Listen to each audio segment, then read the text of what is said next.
त्यांच्यामध्ये वादविवाद सुरू झाला होता आणि मुलाचा संशय होता की मुलीचं दुसरीकडे कुठंतरी प्रकरण चालू असावं. म्हणजे अशा घटना घडल्या तर लगेच पुढं झालं पाहिजे आणि त्या मुलीचा जीव वाचवण्यासाठी सगळ्यांनी प्रयत्न केला पाहिजे. त्या मुलीचं आणि त्या मुलाचं प्रेमसंबंध होते. मुलगी नालासोपारा पूर्व इथे राहायची. तो मुलगा आरोपी जो आहे तो आरोपी आणि ती मुलगी दोघंही पूर्वी शेजारी राहायला होते.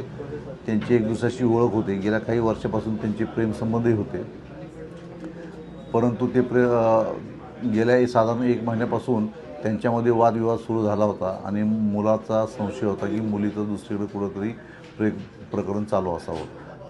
त्याचा राग धरून त्या मुलाने आज त्या रागाच्या भरात मुलीला एक मोठा इंडस्ट्रियल पान असतो, नट बोल्ट टाईट करायचा, त्या पाने डोक्यात घालून डोक्यात पाण्याने कंटिन्यू मारून जागेवर तिला मृत्यू केलेला आहे. सर किती वार केले त्याच्यावरती? 16 टोटल 14 ते 16 वार केले असतात. पोस्टमॉर्टम चालू आहे, परंतु डोक्यावरती मल्टिपल वार आहेत. सर ही म्हणजे नेमका एवढा क्रूर जो राग आहे हा केवळ म्हणजे तिचं दुसऱ्यासोबत प्रेम प्रकरण आहे का, याला आणखी काय कारण आहे? तेच कारण आहे, दुसरं काय नाही. प्रेम प्रकरणातूनच ते हे झालेलं आहे. अफेअर एक दुसऱ्याशी असणार. मुलगा आणि मुलगी काय करायची नेमकी? कुठे? मुलगी एका खाजगी इंडस्ट्रियल इस्टेटमध्ये खाजगी जॉब करायची. आणि मुलाचं बॅकग्राऊंड काय? मुलगाही खाजगी नोकरी करायचा.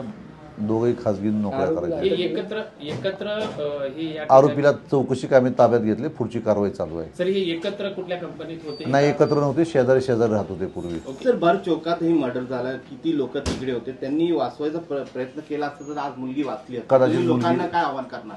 मी लोकांना आवाहन करतो की अशा घटना घडल्या तर लगेच पुढं झालं पाहिजे आणि त्या मुलीचा जीव वाचवण्यासाठी सगळ्यांनी प्रयत्न केला पाहिजे. दुर्दैवाने तसा प्रकार झाला नाही, नाहीतर मुलगी वाचली असती कदाचित. सर आपल्याकडे आता काय गुन्हा दाखल झालेला आहे? आता मर्डरचा 302चा गुन्हा दाखल झालेला आहे आपल्याकडे. महाराष्ट्रातील सर्व बातम्यांचे विश्वासार्ह व्यासपीठ, सकाळच्या सर्व सोशल मीडिया प्लॅटफॉर्मला लाईक, फॉलो आणि सबस्क्राईब करा.